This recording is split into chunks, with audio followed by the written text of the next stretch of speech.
Let's talk about the 10 players both me and James are excited about. Baseball is back. We're about 2 weeks in, and we've got enough data that makes us get excited about certain guys. We're going to list them. Of course, I'm going to probably lean hitters. James is going to lean pitchers. Before we get going into it, make sure you guys are subscribed to the Windup so you don't miss out on any of the baseball content. Big shout out to all our members who get access to the videos early. We're also on Spotify, Apple Podcasts. If you guys want to listen to us, maybe you don't want to see our beautiful faces, you could do that over there. Without further ado, James, let's talk about some guys we're excited about. Where do we want to go first? I'm going to let the floor be yours. Today's video is sponsored by Prize Picks, America's #1 sports picks app. When you sign up, use our code HMA to get $50 instantly as soon as you play your first $5 lineup. So make sure you click the link in the description and download Prize Picks right now. The app is also really easy to use. Just pick more or less on a few player stats and then lock in your lineup. Tonight, I'm liking Nico Horner to get more than 1.5 hits, runs, and RBIs. Jacob Wilson to get more than half a hit, run, and RBI. He's been ice cold. He's due. And Yuri Perez is a strikeout machine. I like more than 6.5 strikeouts. What's great is Prize Picks is available in most states, including California, Texas, New York, and even Florida. Prize Picks also allows you to follow your friends and others on their app. You can even follow us at the Windup to see all of our lineups. So again, click our link in the description right now to download Prize Picks. And when you sign up, make sure to use our code HMA to get $50 in lineups instantly once you make your first $5 lineup play. Remember, only play if you can play responsibly and have the means to do so. Prize Picks, HMA, link in the description. Thank you to Prize Picks for sponsoring today's video. Let's get back to it. Well, I think naturally my list is going to be much more obscure than yours, and I'm definitely going to lean like mid-back end rotation pitchers where I'm like, oh, these are guys now. So maybe I'll go more top level first. I think it's the guy that maybe in all of baseball, all the circles I'm talking with, people who are the guy who people are most excited about, breakout bat, our favorite for a long time. I'm jacked up for Jordan Walker. Me too. I mean, I put him on my list. He was my #1 guy too, and I think it's probably impossible to do a video like this without talking about Jordan Walker because it finally looks like it might be clicking. I don't know if I don't think he's gonna be like MVP level, kind of like the theoretical way he's playing in these first 2 weeks. But without a doubt, we're starting to see Jordan Walker become more of the player that we expected when we saw him fly through the minor leagues with the Cardinals early on in his career. And even for like that first month or so when he got called up, but the results weren't necessarily there. No, definitely. And I think a big thing with Jordan Walker is that he kind of lost himself. Like there's a lot of what's going on with Jordan Walker now. There's statistical and database that we can talk about, but I think a lot of it is that he just hasn't really been where he probably needed to be mentally over the last few years to take the step. Even when he was, a 20-year-old who was a 115 WRC plus guy as a rookie. Like Jordan Walker right now is still younger than like half of the rookie crop in baseball. He's like multiple years younger than Cam Schlittler. Like it's like just to give a sense of how young this guy still is and how much potential there still is in this bat. But it feels like he was kind of scared to screw up a lot over the last few years. Like he was scared to let his strikeout rate get too high. He was scared to be chasing too many pitches out of the strike zone. It seemed like he wanted to not screw up more than he actually wanted to be great. And now I think he's kind of let loose. He has the confidence again. He's willing to fail. I think him making himself willing to fail, which I'll explain about more in a little bit, is why he's been able to take this crazy step forward. Yeah, his bat speed's always been very impressive, and even in his rookie year, it was still towards the top. But right now, he's swinging the bat harder than he ever has, which kind of builds into the whole thing about confidence, being comfortable. Going up there and taking a war hack, I think, has always been part of Jordan Walker's game. And the fact now that he's really letting that loose feels great. He's a phenomenal athlete. He's one of the fastest players in baseball, which is insane. At 6'6", 250 pounds, this guy would be a stud tight end in the NFL. Oh. He'd be like Brock Bowers out there with the speed and how big he is. And the fact that while he is still whiffing, he's still striking out, he's walking more than ever, which you don't care because when he's making contact with the ball, which, by the way, is still at a pretty high rate. It's not like the contact rates are particularly low. He is just striking out. He's absolutely demolishing baseballs. He looks so comfortable. And you mentioned he's 23 years old at the time of recording. He is incredibly young. Jordan Walker right now could be like 1 year into the minor leagues. Like I think Jordan Walker and someone else on my list, Cam Smith, are basically the same age, I want to say. Like within a few months from each other. But Jordan Walker, I think when he came up that first year, he was making a lot of contact and just letting the bat speed, how hard he was hitting the ball play. He wasn't lifting it, he wasn't pulling it, but he was still able to, because the strikeout rate was lower than league average that rookie year, which is something I always held on to with him. I was like, how could this have gotten so much worse when he was when he was striking out and walking right around league average? Then that strikeout rate tricked up because I think he really, really tried to pull and lift the ball more so. And I think he was kind of, again, trying to maybe see if he can push that down, and he was getting so indecisive at the plate. Like, Jordan Walker is a guy with his bat speed, his physical tools. You should be just, at the end of the day, above all else, annihilating fastballs that are in the zone. and he was not swinging enough of pitches in the zone. He was swinging too much of pitches out of the zone. The plan was gone. Confidence was bad. His swing decisions right now are trending plus, which is insane. The fact that he's not chasing while keeping his same swing rate, while swinging much more in the zone. He's also closed his swing back up a ton. These last 2 years, I think, honestly, I don't know why. I don't know why you would do this. Like he was a 40% open guy, and now he's closed up a lot after those first 2 seasons, and now he's barely open anymore. And he's not really changed again his swing a lot. He's moved back in the box a teeny tiny bit. He's really put his feet back together though. His swing right now, his stance setup looks much more similar to his rookie year than either of his last 2 seasons. Like it's a lot of teeny tiny things, but again, I think it really just comes back to his confidence now that he's ripping. And I do think that at times in baseball, we do get obsessed with kind of pigeonholing a player or pigeonholing an archetype of a player where pull ball in air, do this, do that. And for Jordan Walker, it doesn't seem like that's going to be the way to get the most out of him. We've even like kind of joked a little bit about with James Wood, where it's like, man, he's this good and he still refuses to pull a baseball in the air and hit home runs that way. Those are things that can develop over time, and I think they naturally will. For Jordan Walker, right now, he has like one of the lowest pulled fly ball rates, I think, in baseball, especially for guys who are successful. I think he's pulled 1.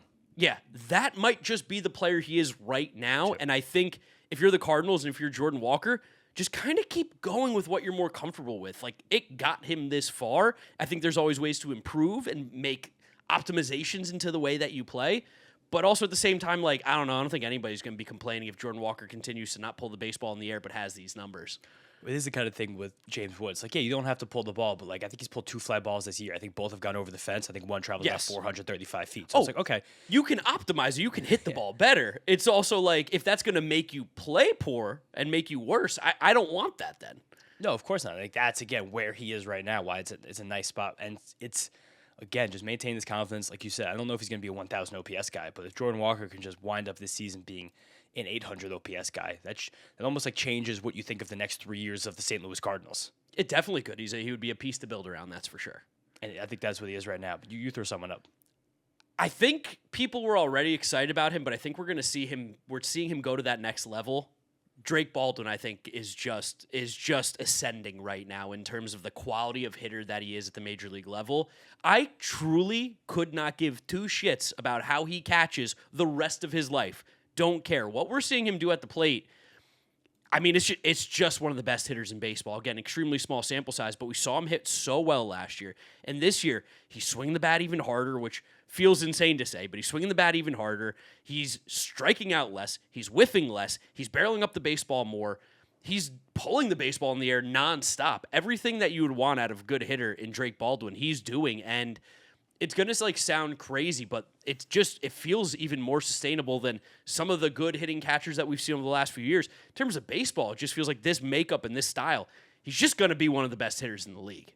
It feels like he kind of really is. Like he's hitting second in this Braves lineup right now. It's full of like guys who we consider to be very, very high level hitters. Like there's not really a hole in his profile. There was barely one last year. Like it's on a team that has a lot of stars that have been extended and who kind of like have been steady and like no, some of them kind of stagnating for a while. Like Drake Baldwin looks like second best player in this team.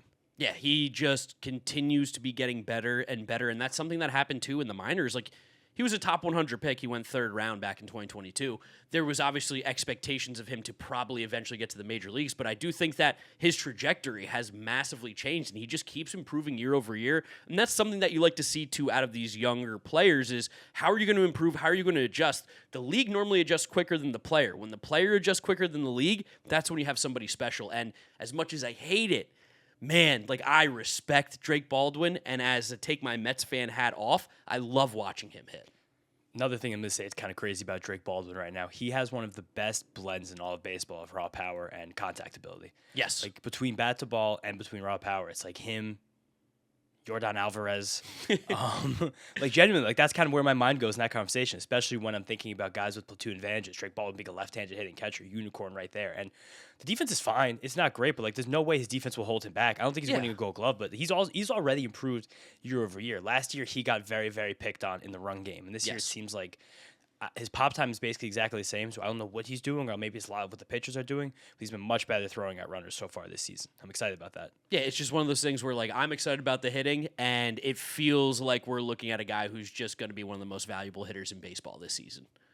Can I drop another one? A pitcher who I think could become one of the most valuable guys in baseball. Yeah, hit us with a pitcher. I only have 2 on my list, so I'm excited to hear who this is going to be.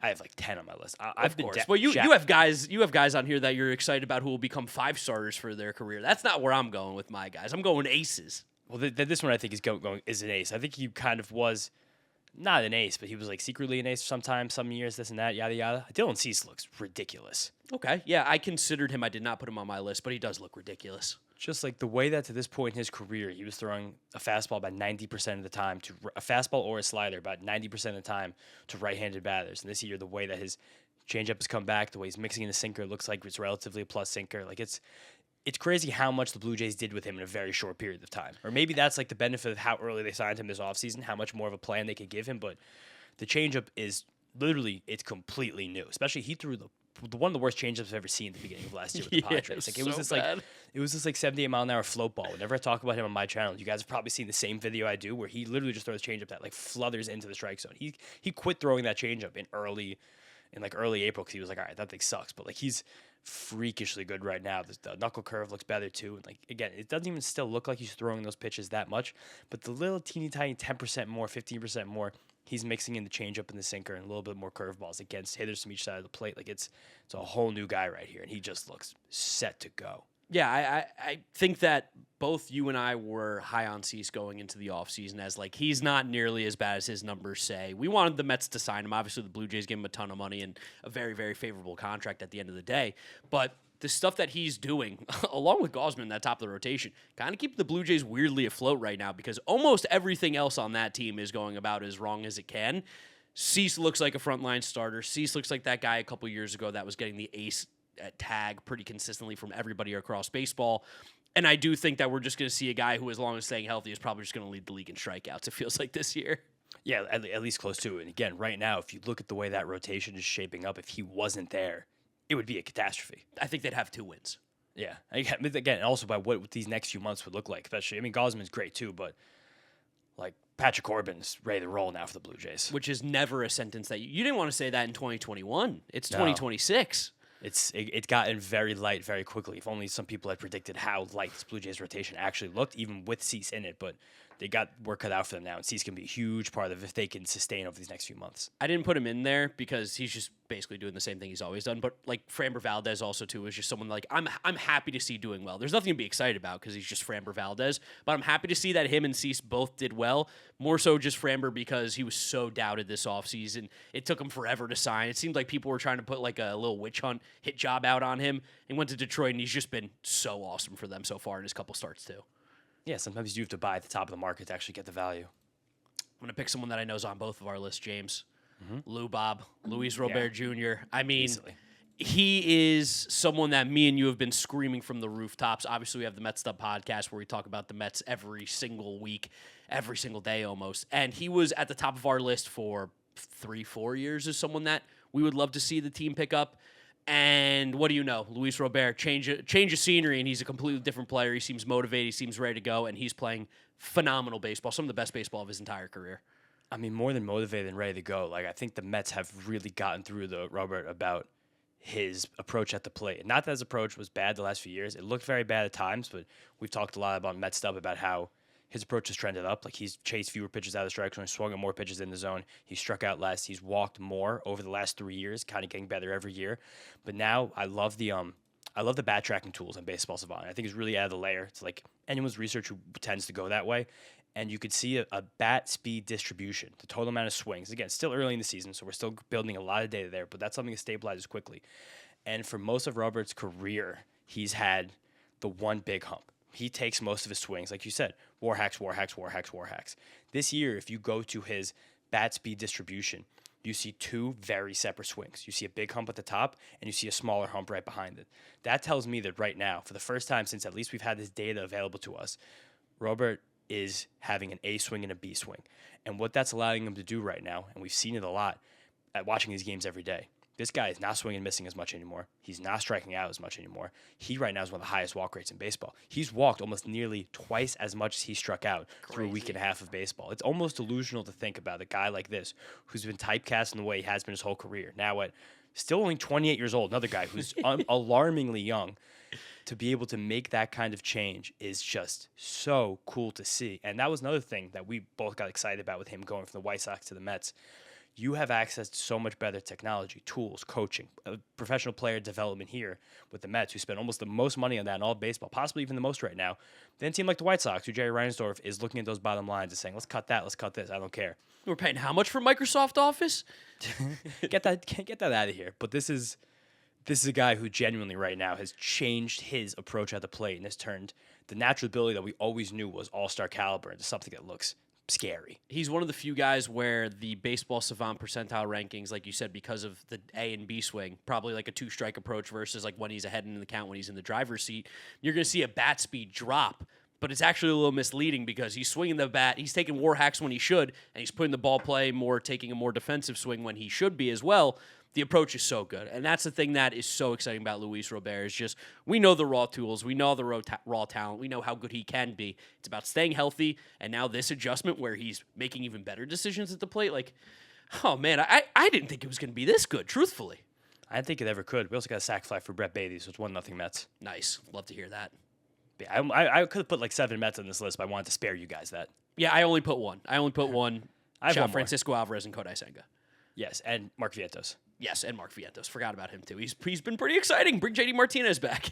All right, can I get weird now? Okay, give me a weird one. I don't even know if this guy's going to be in the rotation, even by the time this video comes out, or even by the week after this. But I think he's turned himself into like such a new guy, it's almost not even funny. Joe Boyle. Oh, you love Joe Boyle. It's just the fact that it's clicking for Joe Boyle. Joe Boyle, I've been vibe coding a little bit on Claude. He is the 13th biggest drop in arm angle from last year compared to this year. And it's a funky list on there. That's not really dropping or raising arm angle isn't indicative of anything in and of itself. But the fact that in dropping his arm angle, Joe Boyle has found a much, much, much better command on a lot of his secondary pitches. He looks really, really comfortable now with a new sinker, which seems like the playbook that the Rays might have taken from the Marlins last year and how Edward Cabrera was unlocked. And spiritually speaking, like Joe Boyle and Edward Cabrera, there were a lot of similarities. Not the same kind of pitcher, but it's like, wow, if you can just like rein in this bucking Bronco and get in the strike zone, like it seems like the world is your oyster. You ask the question always of like, how are you not pitching better? That's really what the question always came down to with those guys. And it's like, why aren't you just throwing more pitches in the strike zone? It wasn't a function of if you wanted to or not, because clearly you wanted to, but it seemed like they just couldn't. But the fact that now both of these guys, especially Boyle this year, has an easy pitch in this sinker that he can throw in the strike zone, a pitch he has never thrown before as a major leaguer. And now suddenly it's his most thrown pitch through 2 starts against right-handed batters. He's also now picked up a sweeper that he's throwing alongside with a slider, and just lowering the arm slot on that is helping him get a lot more horizontal action on that. He still is throwing 97 miles per hour, but even with lowering that arm angle, a little bit of velocity has come off just in general from across the board. But I think that's okay. Yeah. Because 99 not knowing where it's going versus 97 and knowing where it's going, that to me seems like a big deal. And this seems like a guy who's ready to become something that could be relatively close to a frontline pitcher sooner rather than later. Yeah, Joe Boyle, I mean, we always joked about it. It was just put the ball in the zone a little bit more because nobody ever made any sort of contact off of him.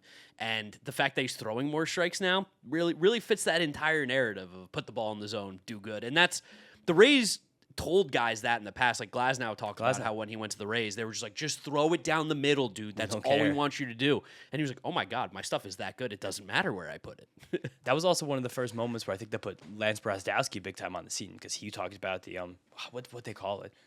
I can't remember. The universal basic target, which something again the Rays did with Glasnow. And it seems like again, you run it back, but the big thing was the adjustment of lowering that arm slot. And we don't know if that was the Rays. We don't know if that was Boyle, the private pitching coach. We don't know if it was the pitching academy he went to in the offseason. But that was a dramatic decrease in arm angle. He gave some velocity. He got some command. And he got a sinker that I think is going to take him very great places. I got to talk about a hitter that you and Bengal had a little conversation about on Twitter the other day. Ben Rice. I know he was really good last year. Just seems like he's somehow got even better. It's a weird conversation again of his own team doesn't trust him against basically one side against left-handed pitching. Yeah.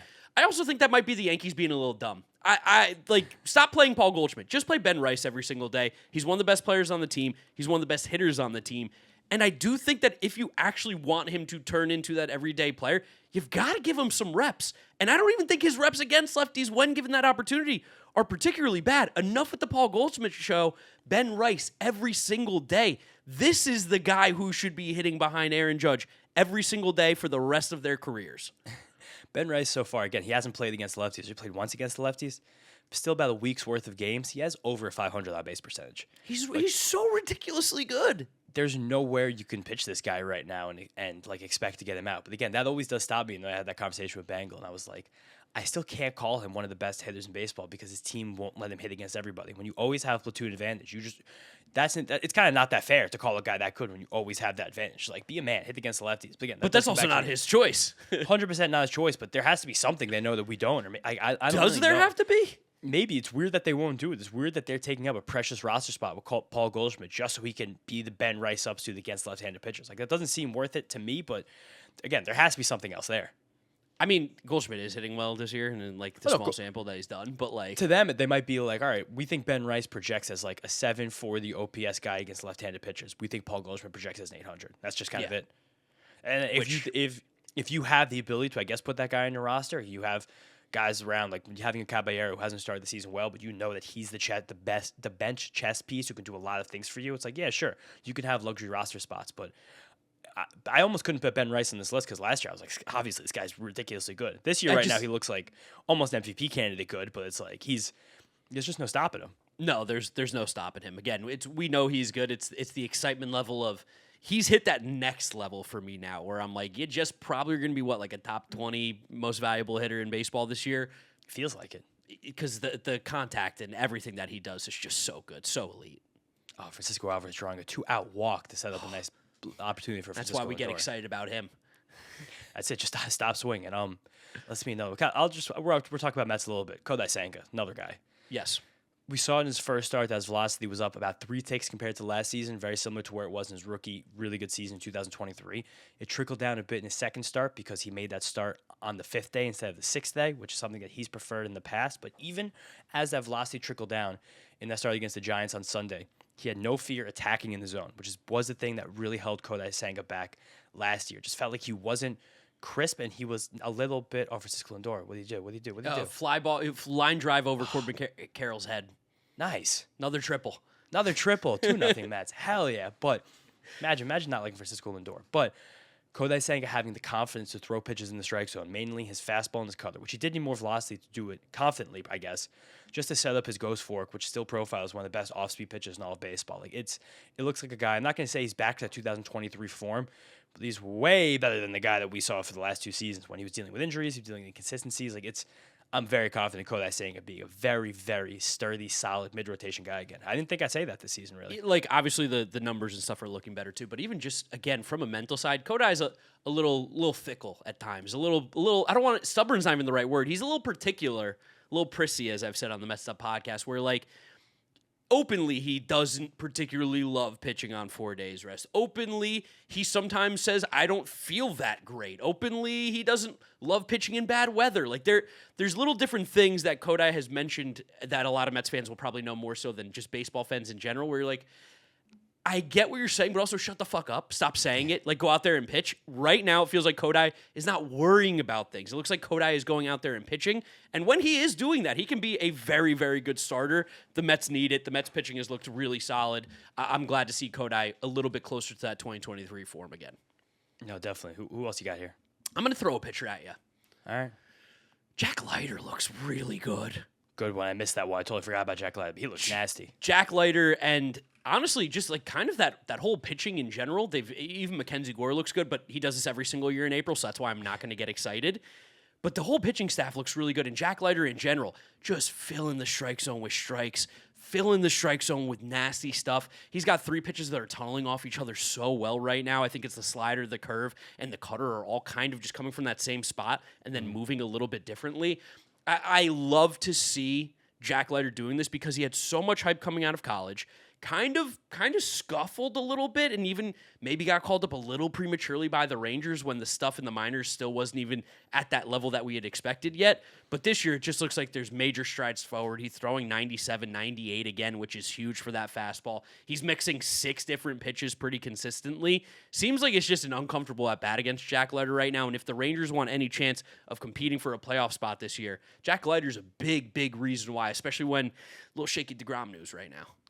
It's really easy to forget how Jack Leiter being like kind of small, kind of slight, and how like weird his path was through the minor leagues after being number 2 overall pick, like made his bones as a power pitcher at Vanderbilt. Yes.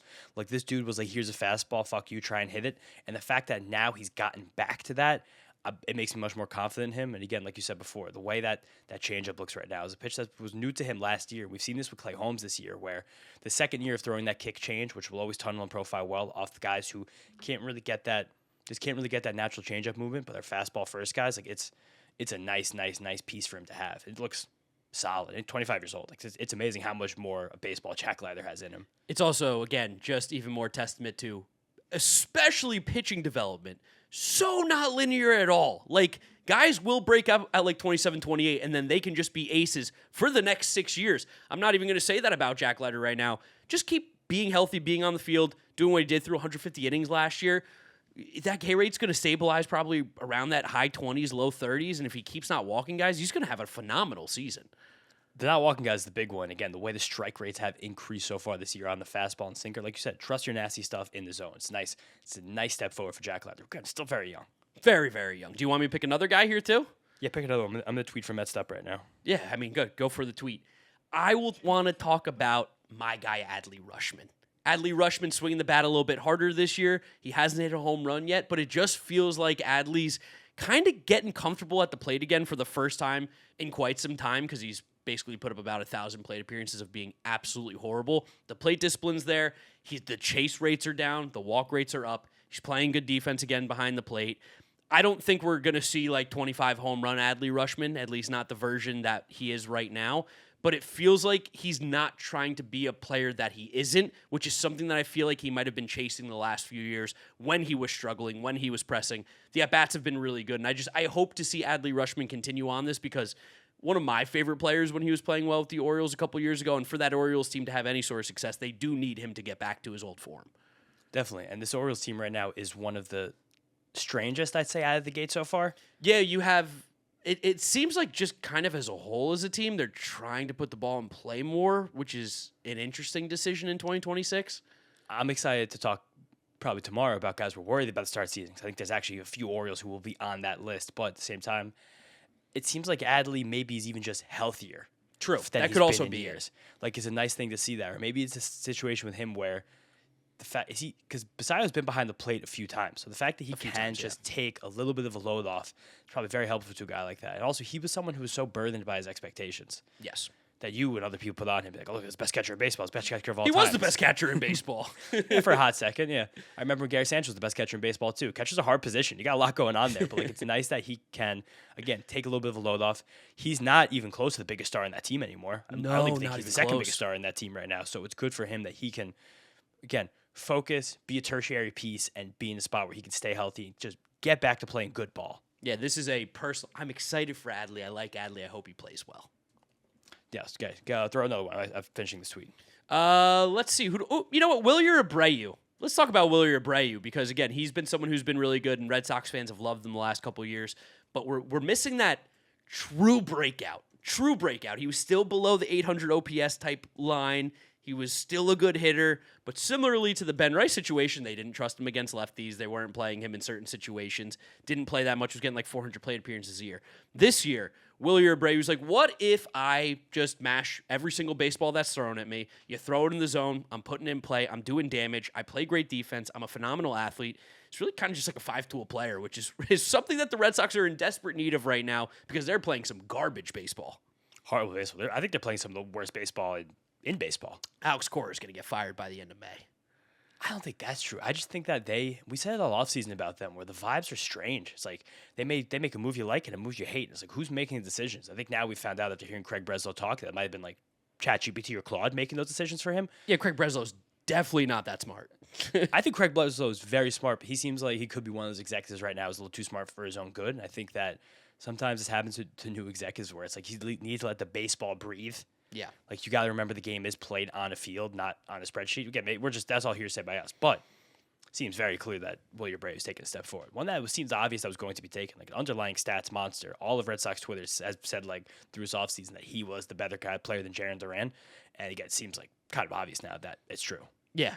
It brought all the good vibes from the WBC through this. Still only 26 years old. To see these strides forward that he made at the plate for a guy who was already good. Similarly, it's just like, wow, I think the jump is happening where Wilyer is going to be middle of the order, power bat, stick him in the corner outfield for the rest of his life in Boston. And he's going to be perfect there. Here's another guy I'm very confident about who I've loved for years, but it's always been like, come on, man, like make good on my confidence in you. Jose Soriano looks nasty. Oh, that is your guy. He looked so good against the Braves last night. So good. People were giving us crap for not mentioning him in the Future Aces video. The only reason we didn't mention him is we were looking for guys that were basically like in their first 2 years of play. Jose Soriano doesn't fall into that. But Mike Maddox might be doing something over there with the Angels pitching.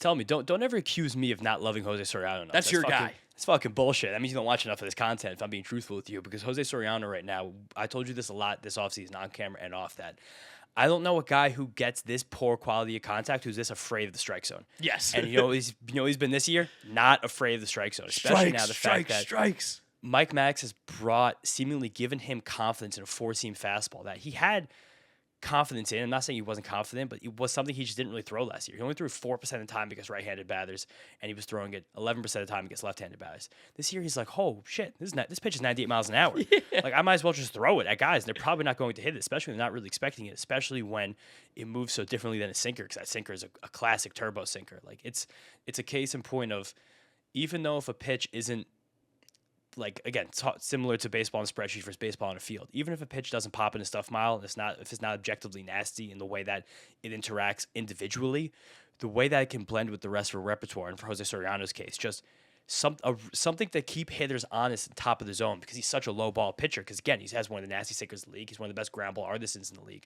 The fact that he can actually tunnel that four-seam fastball off a knuckle curve, especially to do something against the lefties, where last year he threw a sinker 48% of the time against lefties as a right-handed pitcher. It was just simply too much. And that's why he tried to be a little too cute with it all the time. So now the fact that this year he's throwing that sinker and the fastball the same amount against them, which I even think that we could get to a point this season where that fastball goes up and up and up, even though it is the pitch that is going to get hit the hardest for him. It has been the case so far. It will be the hardest this whole year. But it's the reverse that we talked about with Edward Cabrera last year, who's also on this list. I'm going to talk about him in a second, where you kind of just have to give hitters a different look. If they hit that pitch again, they hit that pitch. It's not going to pop in the stuff models, but you have to win at bat. You have to give them things to think about. You cannot let hitters get comfortable against you. And that's what this fastball has represented for Soriano. Yeah, Soriano's been phenomenal. Nasty. Just so good. And the fact that he diced up the Braves last night at the time of recording this, that was a nice, fun 10 o'clock game to watch. I love seeing the Angels just take it to the Braves. And again, I think the only guy who did damage too, by the way. I think Drake Baldwin hit a home run in the first home run. Everyone else couldn't touch him. This was the thing we talked about. I've talked about this here, my channel, and my videos do with NBC.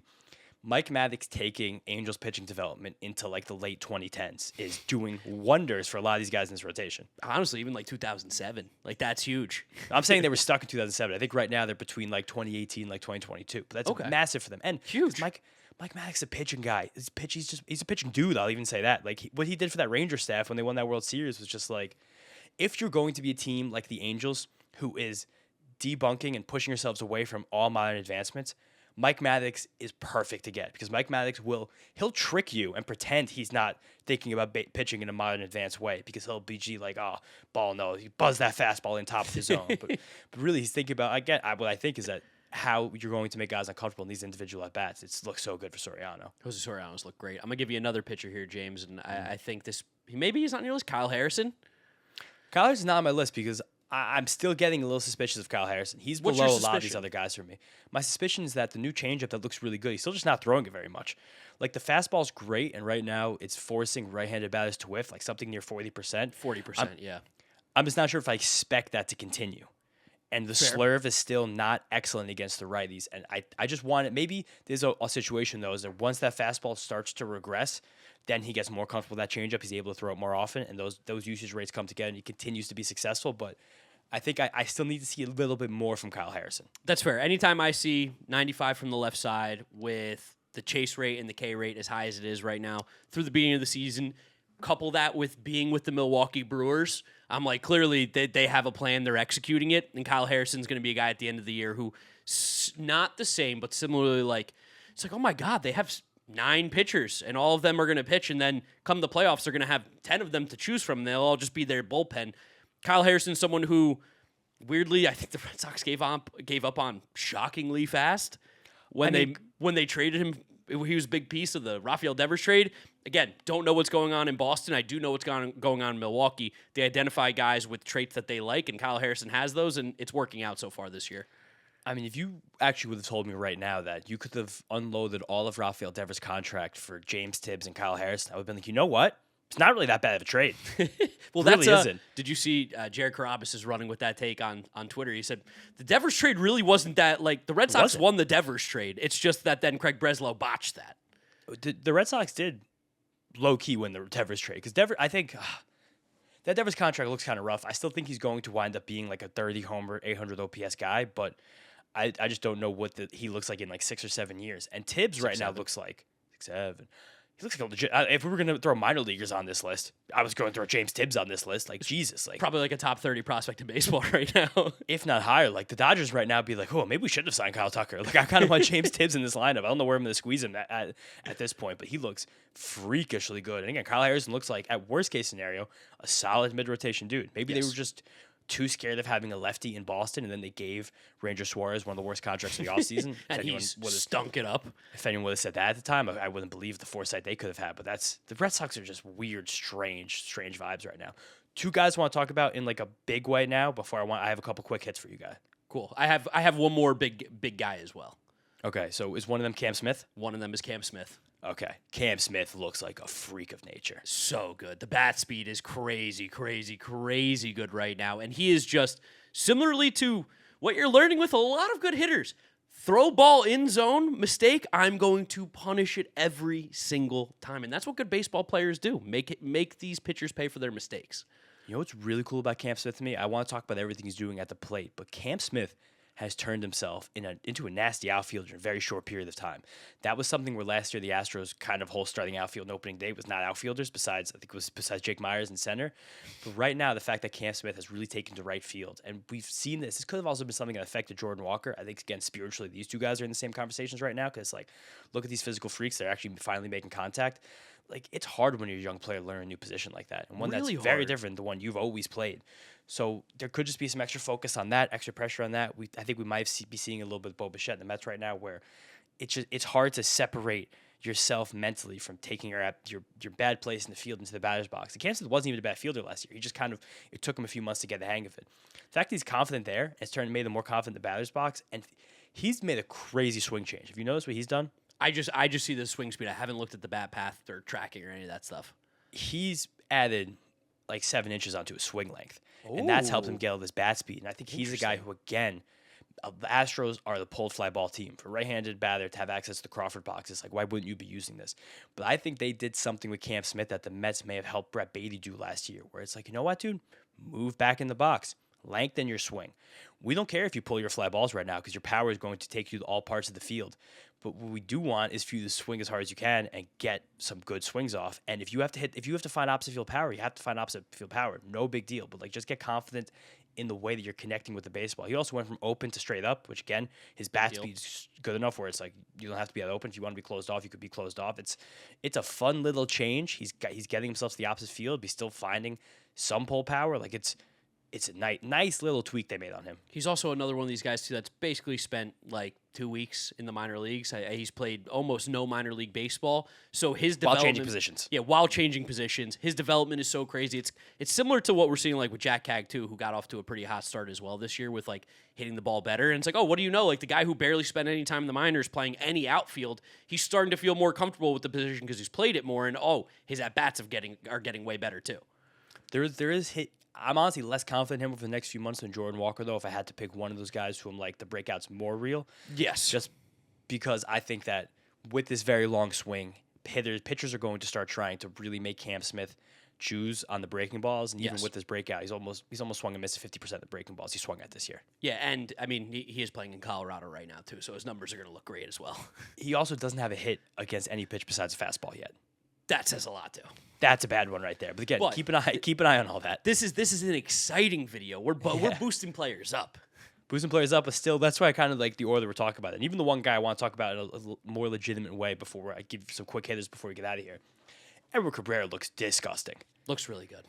Like, I can't wait to look back on that Owen Casey Edward Cabrera trade being like, whew, two teams who did great on that one. That's Square trade. It's a fucking trade for you guys. But Edward Cabrera right now, again, he's still keeping with the strike throwing he picked up last year. And I like that he's letting his changeup dominate. I like the fact that the Cubs are like, this is your unicorn pitch. This is the best thing you can do. I want you to throw it more often. And we talked about him with the sinker last year, how it was nice for that to be a strike throwing pitch for him, but it got hit very hard. So they've been like, let's just take it a little bit out of the repertoire. Let's throw it a little bit less often. It's okay. It's going to get hit hard. We like your four-seam fastball. We like how the tunnels off a changeup. Do that. Right-handed batters don't have a hit against Edward Cabrera through 2 starts. It's an uncomfortable at bat.